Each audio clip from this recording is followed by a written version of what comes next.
Hello and welcome back to the Digital Marketing Podcast. My name is Kieran Rogers. I'm Louise Crossley. And I'm Daniel Rolls. And today we are talking about the new Digital Marketing Toolkit and the Digital Marketing Toolkit Awards.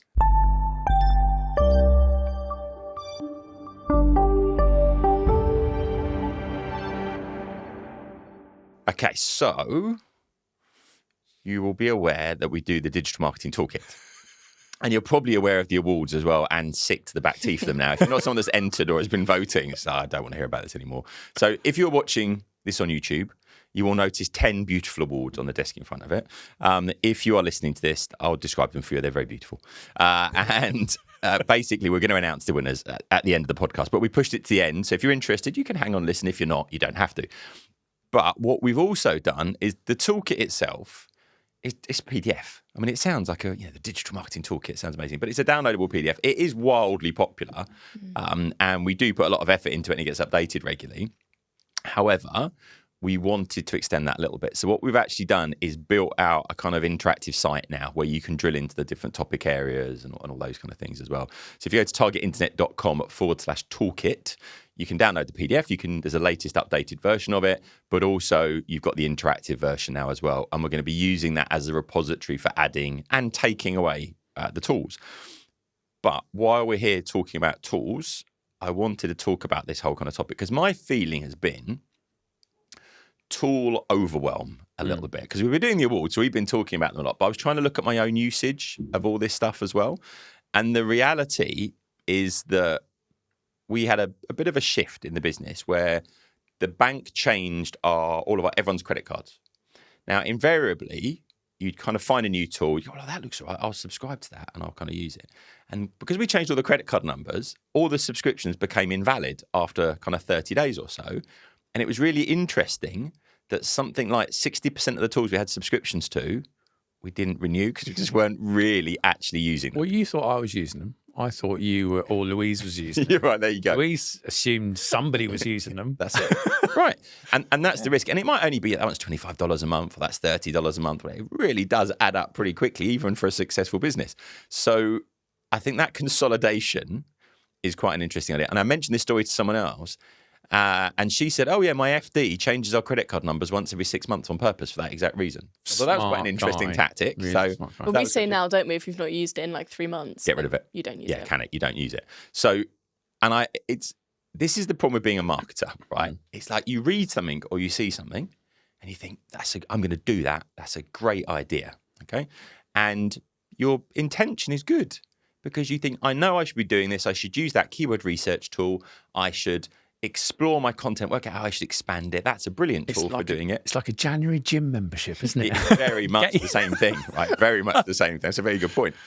So the reality is that you have these good intentions, you get these tools, and then you just get busy and you don't go into using them. So I think there's something to be said about, yes, look at the tools, explore them, but you have to build it into your workflow. And if you're not using it 3 months later, you're not going to use it, is the bottom line. But I wanted to kind of get a feel for what your go-to tools are, the ones you're actually using all the time, and then I'll tell you mine, and then just want to talk about a little bit efficiency and workflows and all those kind of things, because I think as we get busier and busier, and there's more and more stuff to do, and there always is in marketing, how we work, not only is it going to make us more efficient, it's probably going to make us a bit happier as well, because it's pretty stressful having a million things on your mind, at the back of your mind that you need to do all the time. And I think if I look at my own experience of this, that's what actually stresses me out. It's the overwhelm of thinking there's 1,000 things I should be doing. And if I've not got them in a task list and I don't know the process I'm going to take and I'm going to do them, that actually is what builds the stress up. It's the kind of unknowns a little bit that's the problem. So let's go to you first, Kieran. What are your kind of go-to tools that you use on a day-to-day? Bearing in mind you're working with loads of different clients, very, very diverse industries. And I guess you're doing different aspects of their digital marketing because you're not doing everything for everyone, right? No, I tend to focus a lot more on search engine optimization. Yep.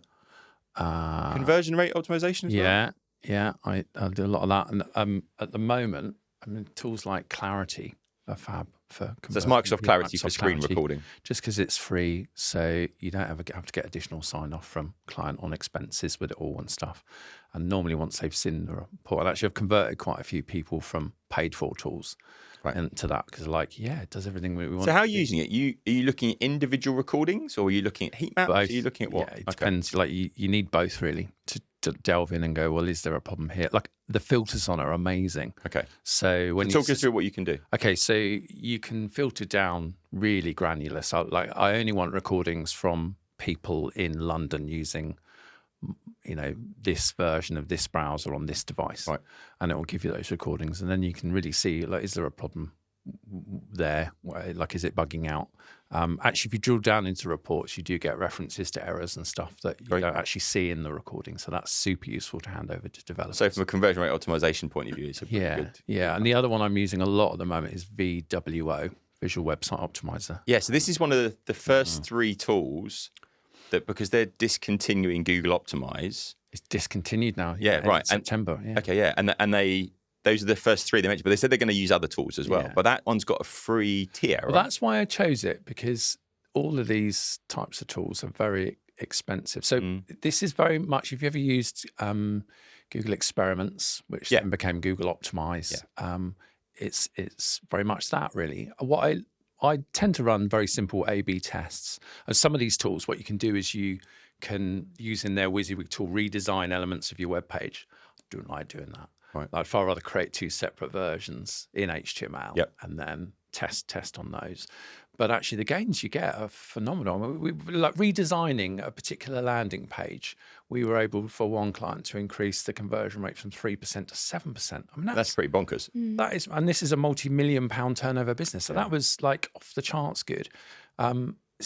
It's a shame I'm so tight to not pay for the tool, isn't it? But it's just how it goes. Like I had to have a proof. Well, prove it. Yeah, you got proof the return on investment. So that's amazing. I mean, I love Suido.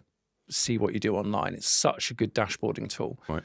And it's so easy, drag and drop. I don't need to know any code. I can connect it up to pretty much everything that I need to. Right. And what I can't, there's a Google Sheets integration. So I just get funky with that. Yeah, that's fine. And that's so useful for showing people what's actually happening across, whatever the project is. We can set up a dashboard and look at the results and agree what are we going to keep an eye on.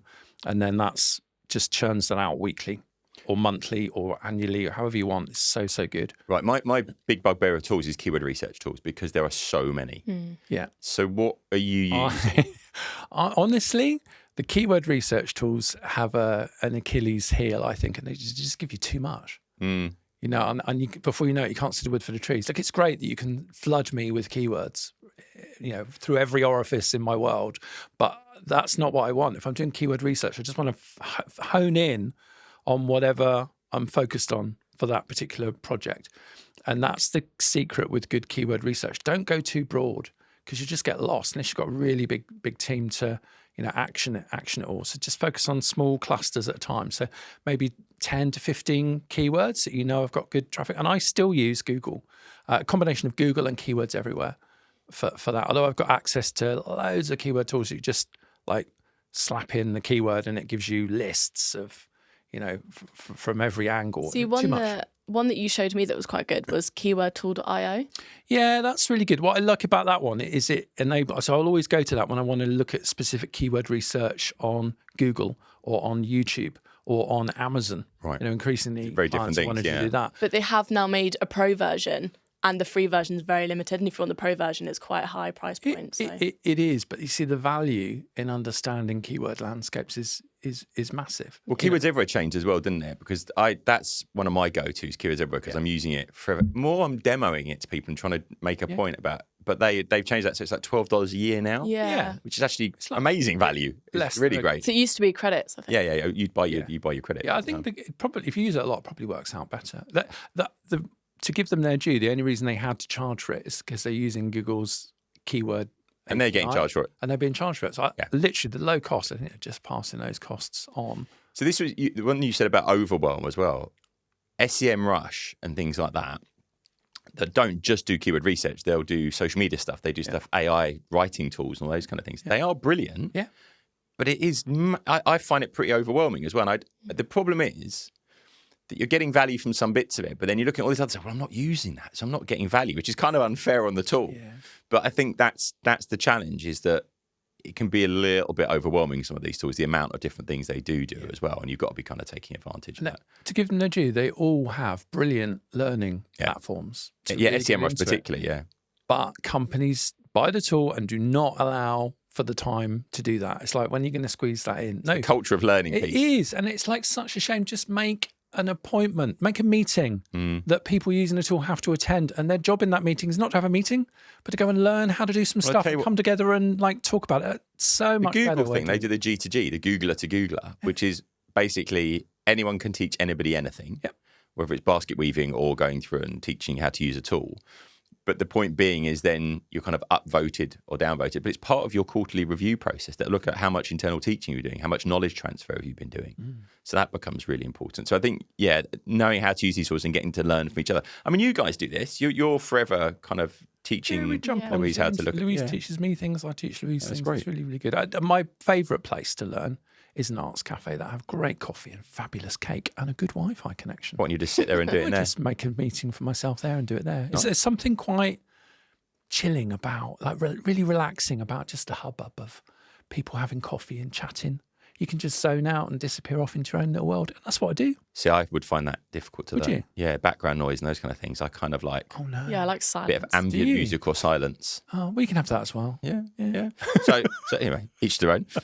So what about you, Lou? What are your kind of tools you're using every day? So the tool that I use the most is HubSpot. Yeah. It's our CRM system. So we've obviously got everything in there all in one place. Yeah, I mean, that's one thing we have put everything into one place, Yeah. which makes life a bit easier. So, we use that. We store all of our contacts in there. We create lists with it.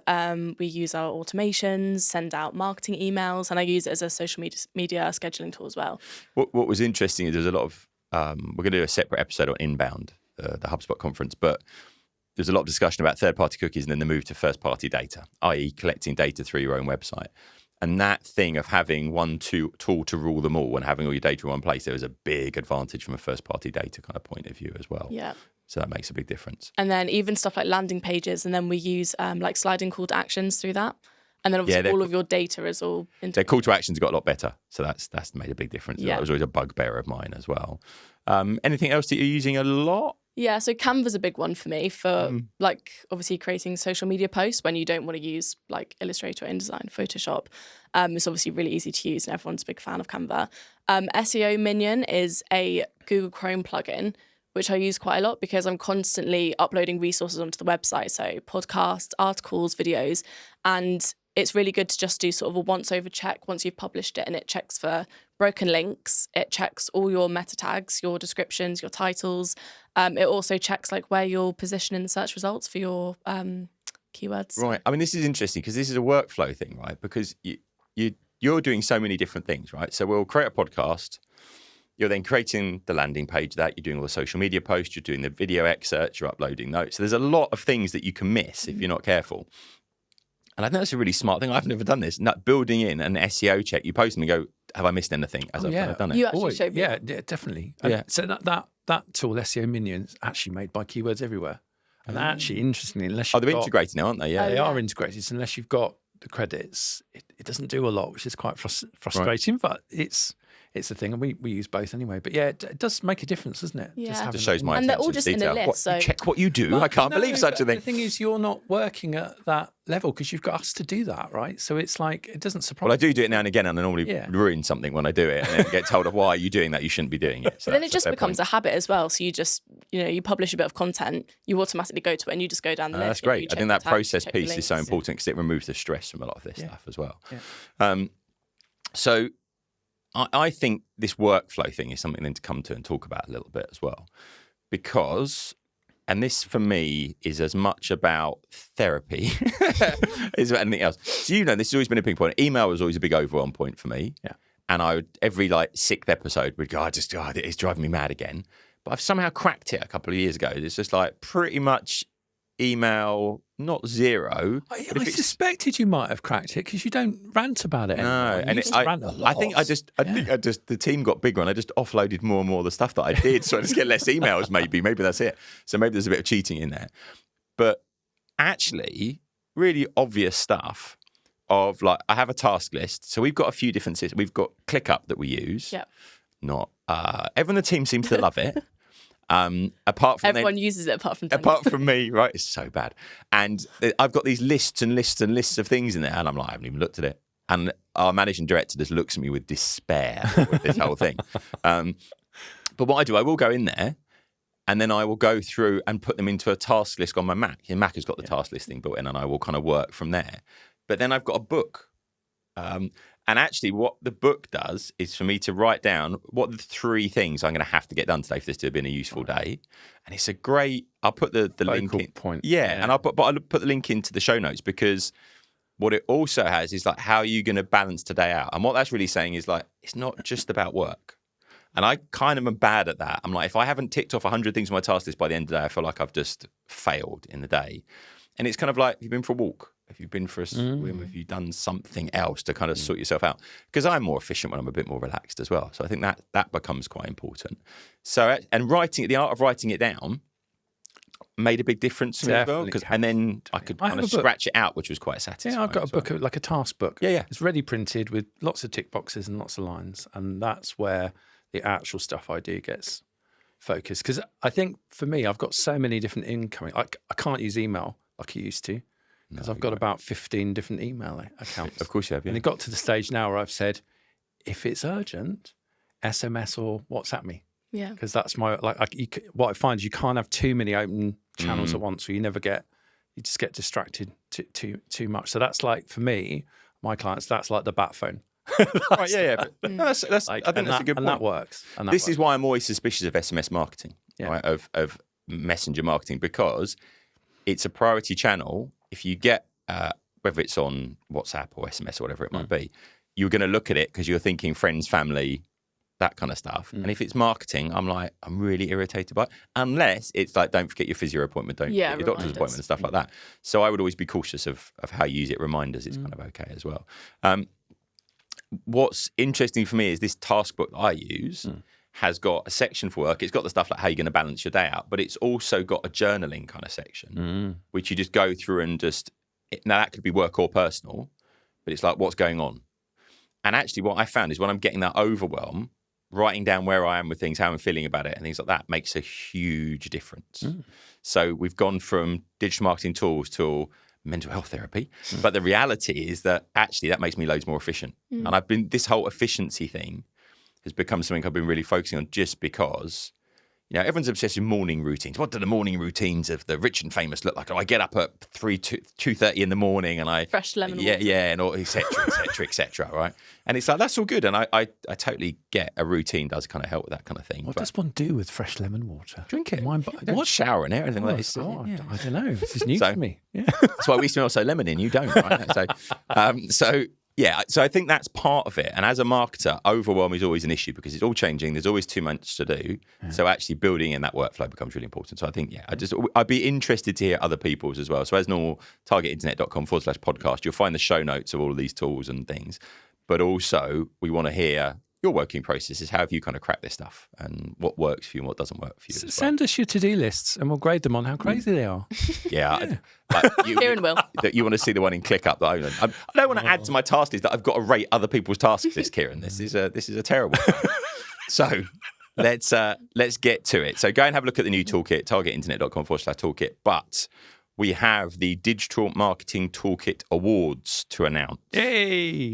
9 categories. 10 awards.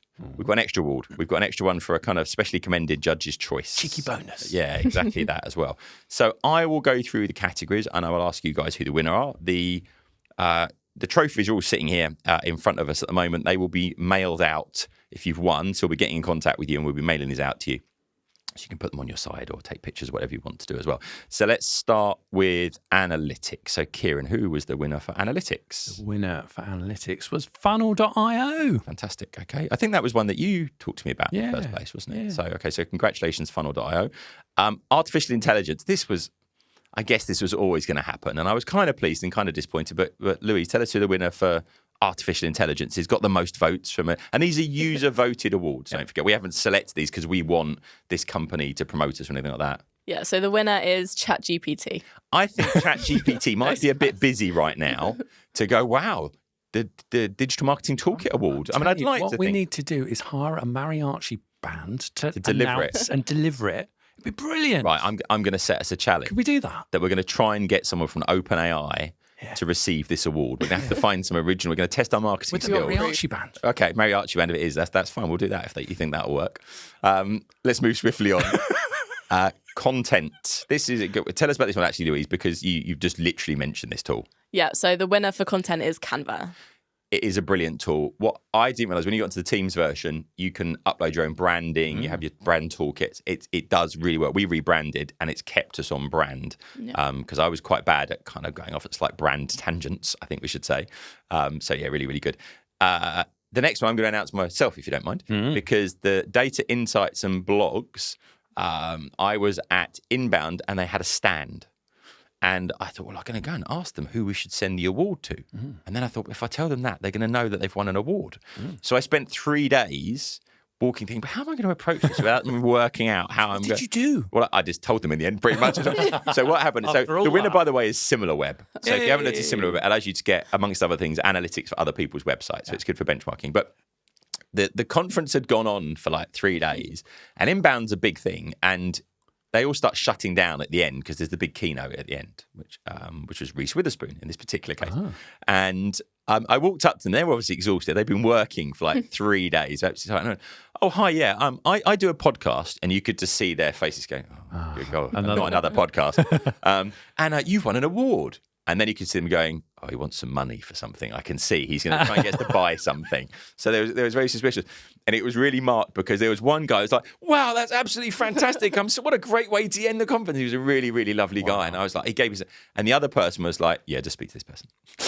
Because obviously she was a bit cynical of me trying to sell her something. So we now know who drank all the coffee on the stand. Yeah, exactly. It's that, right? So well done, SimilarWeb. And thank you for your enthusiasm when I spoke to you. And I got the email address, so we'll speak to that person.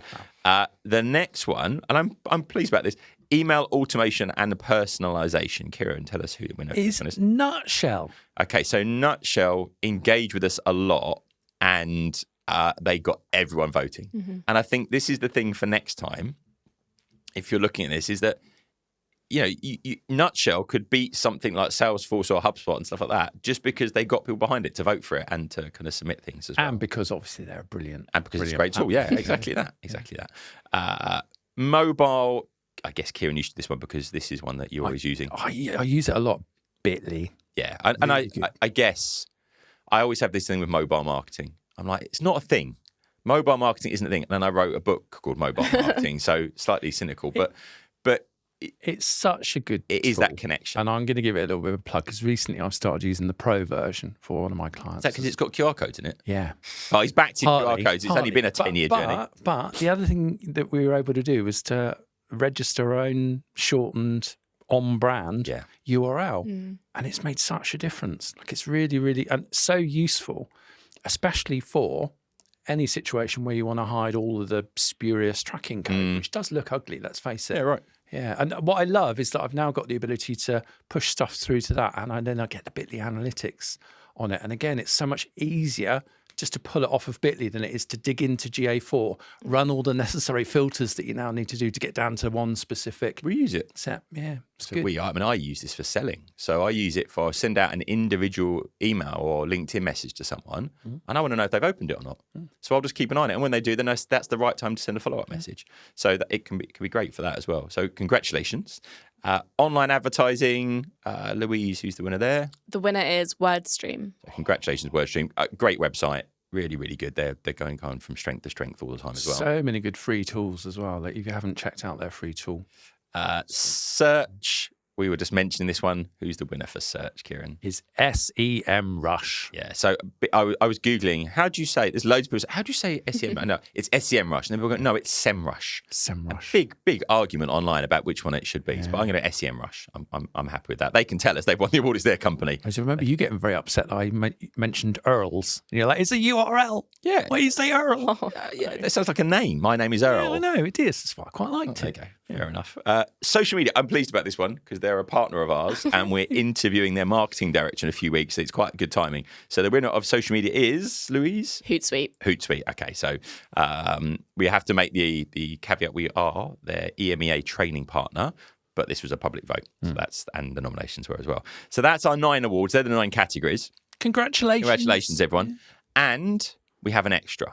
And I decided this one was necessary. So I looked at all the voting numbers, and for the artificial intelligence category, ChatGPT was up there, right? Because we're all starting to use it. It was just the right time when everyone was voting for this stuff. It got a lot of votes because people were going through, I really like it.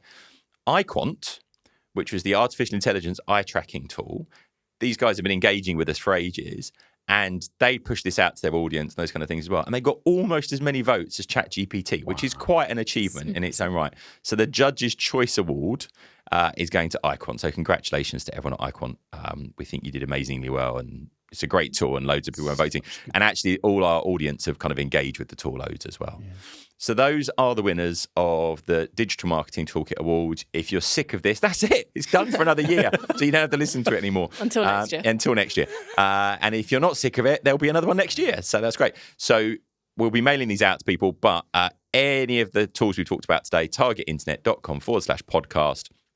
Subscribe to the email in there. Get all the show notes. Go to the toolkit, targetinternet.com toolkit. And we will speak to you again on the Digital Marketing Podcast. And if anybody knows a really agile, immovable mariachi band, get in touch.